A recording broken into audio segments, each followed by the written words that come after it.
Hi guys, welcome to the lesson of partial differential equations. So in our previous classes, we discussed the formation of partial differential equations, the integral curves using the multiplier method. And then we talk about first order linear PDEs, semi-linear and quasi-linear PDEs, and then we solve some problems on non-linear PDEs. So today we will discuss compatible systems of PDEs. What does it mean to be a compatible system? A compatible system is basically a system of PDEs. Compatible system is a system of PDEs which can be satisfied by a common solution.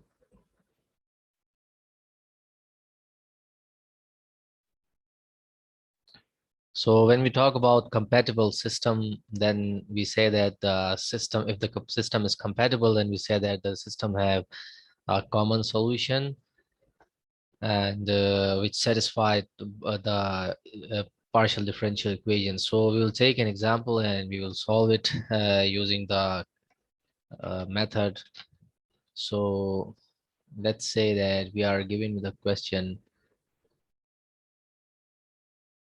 Let's say the one of the partial differential equation is given as xp minus yq minus x is equals to 0. Say this is equation 1 and the other equation is x squared times p plus q minus x z is equals to 0. Let's say this is equation number 2. So now we will see that how to proceed this problem, and we will talk about some methods and some conditions which needs to be followed by this system. So the first condition is that the Jacobian of the system should not be equals to 0. That is fp, fq, gp and gq should not be equals to 0. So what does it mean? It means that if the equation f and g are given, let's say equation 1 is f, that is xp minus yq minus x, and g is equals to x squared times p plus q minus xz is equals to 0. Or you can just write the equation. So now if we want to find f of p, we will partially differentiate this function with respect to p. So we will get x, and then here we will find g of p, that will be equals to x squared, and then f of q will be equals to negative y, and g of q will be equals to 1. So now we will plug these in the Jacobian. So this will be x, negative y, x squared, and 1. And when we find the determinant, we can see that this determinant is not equals to 0. So it means that we can proceed our problem and we can solve this problem, and we will check the other condition. The other condition says that dawa fg divided by dawa xp plus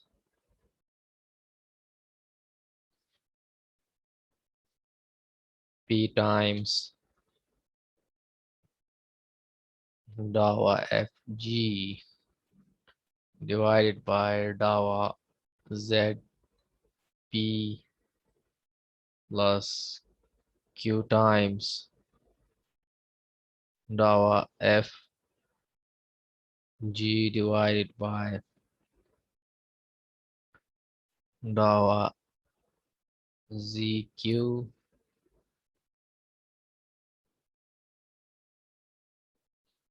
plus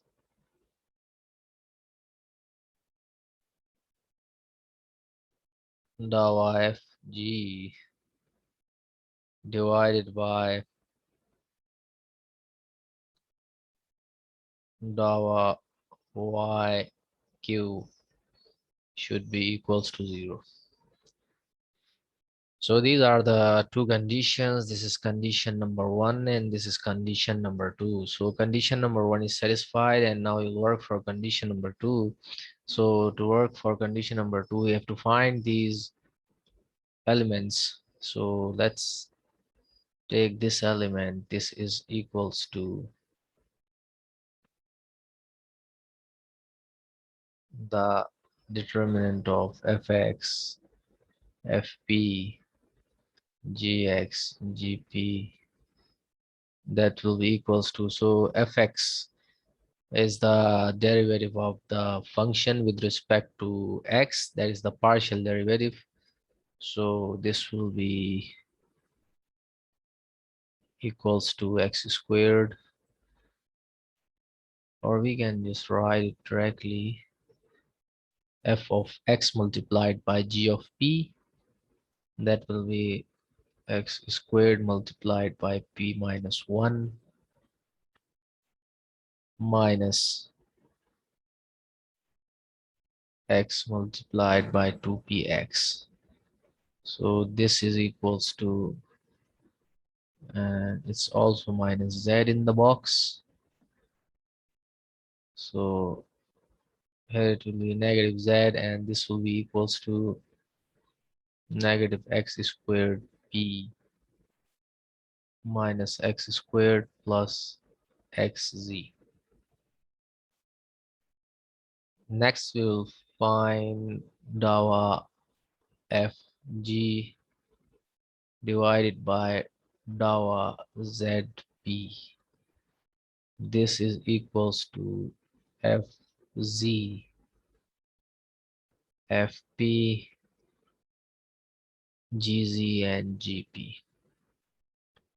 So this will be equals to x squared, or we can write it in this way.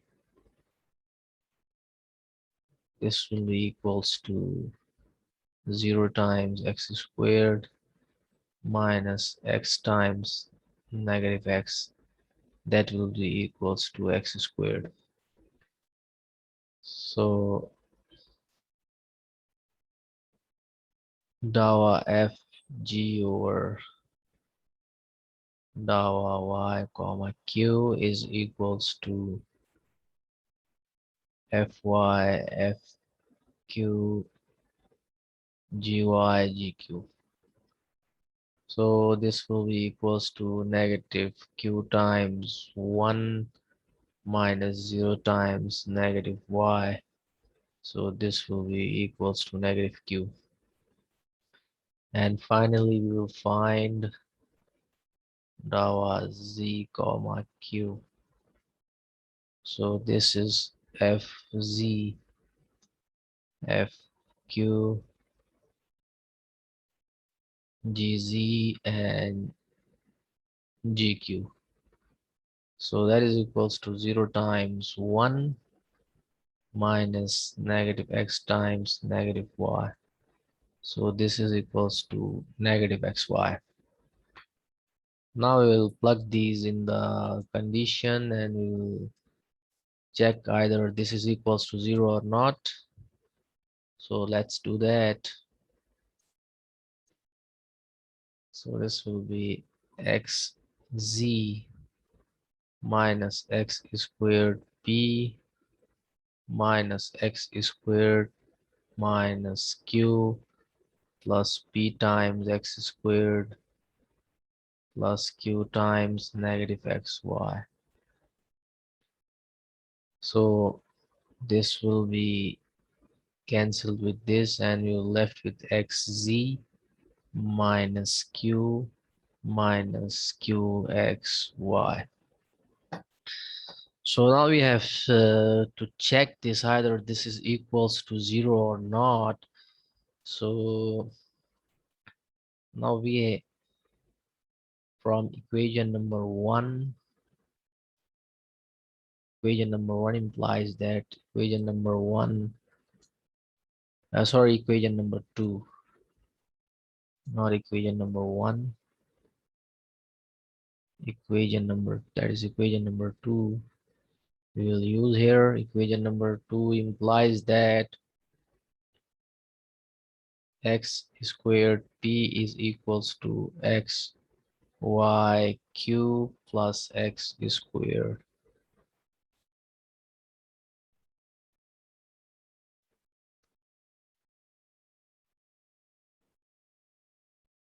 We missed this negative x squared, here. So now in place of this, I can write this. So in place of negative x squared minus qxy plus xz minus q. So here I can write negative x squared p. So negative x squared p plus xz minus q. So now we can see that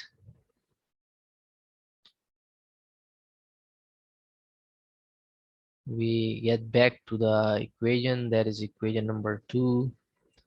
And when I will multiply, this implies that when I will multiply this by negative sign, so I will get x squared times p plus q minus xz. So from equation number two, this is the form of equation number two. So initially it is given that equation number two, that is x squared p plus q minus xz is equals to 0. So now we come to the conclusion that this is a compatible system. We satisfied both conditions using the specific method, following the method, and now we have to find the common solution for the system of equations. So the first thing is we have to find p in terms of x, y, and z, and q in terms of x, y, and z. And then we will use the formula, that is dz is equals to x dx plus, sorry, that is q dx, not x dx. It's q dx. In fact, it's pdx. It's pdx plus q dy. Now first we will find p and q in terms of x, y, z. Then we will plug the values of p and q in this equation, and then we will solve it for the final solution. So equation 1 implies that xp minus qy is equals to x, and equation 2 implies that x squared p plus q is equals to xz. So I just want to cancel out this q with this q, so I will multiply this equation with y. So when I will do so, I will only left with p and xy in the equation. So let's do that. I will multiply this equation by y, then this equation 2 further implies that x squared py plus qy is equals to xyz, and I will add both equations. So this will cancel out and I will left with x squared py plus xp is equals to xyz plus x. So now I can take x as common and I will left with xpy plus p, that is equals to x times yz plus 1. So this will cancel out. Again, I can take p common here, so I will left with 1 plus xy is equals to 1 plus yz. So p is equals to 1 plus y times z divided by 1 plus xy. So this is our p in terms of x and y. So we found p in terms of x, y, and z. And now we'll work out for q similarly. And we will plug this value of this p into the equation number 1. So equation 1 implies that x times 1 plus yz over 1 plus xy minus yq minus x is equals to 0. Now I can find q easily by algebraic manipulation. So it will be like this. So q will be equals to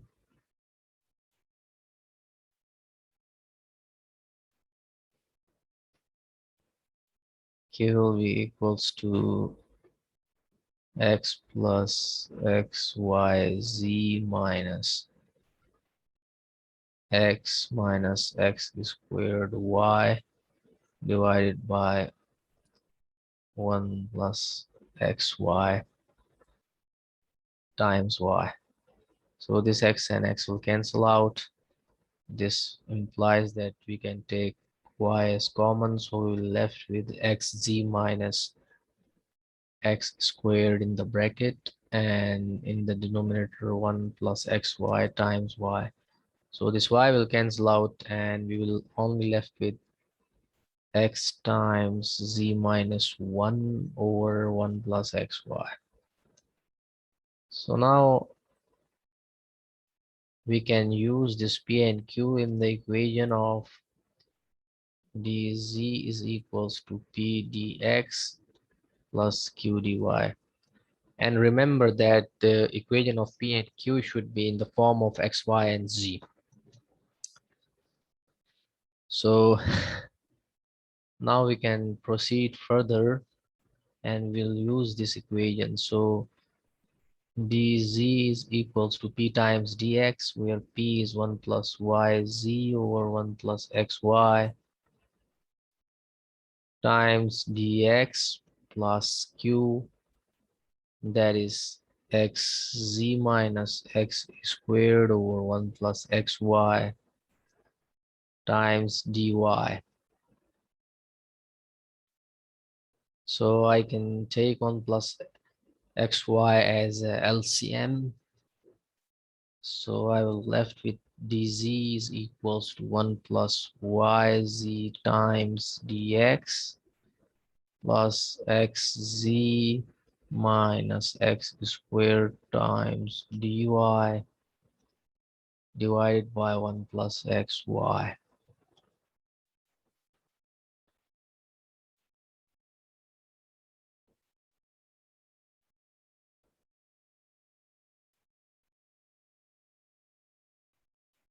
Now, now I can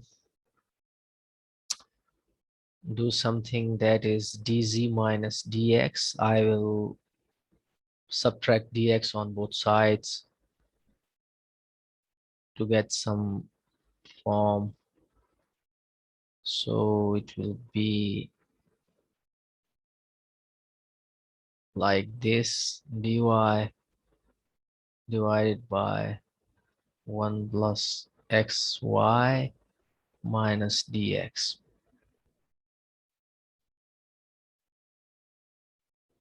So dz minus dx is equals to 1 We can write it like this: dx plus yz dx plus xz dy minus x squared dy minus, this will be multiplied by this will be dx minus xy dx divided by 1 plus xy. So now this dx and this negative dx will be cancelled. So we're left with dz minus dx is equals to, now I can take y common from here. So I will take y as common and I will left with z minus x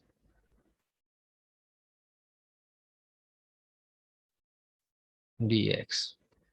So I use this and this. Now I will use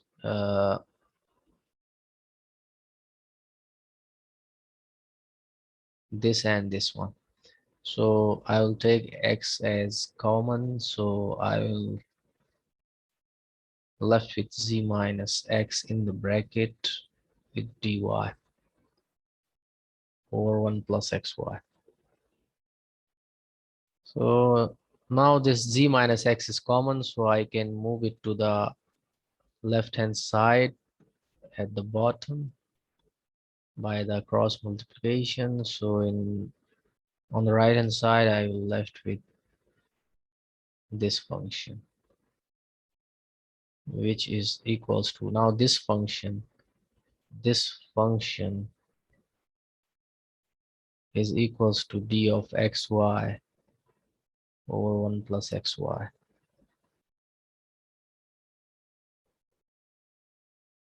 So the final equation looks like this.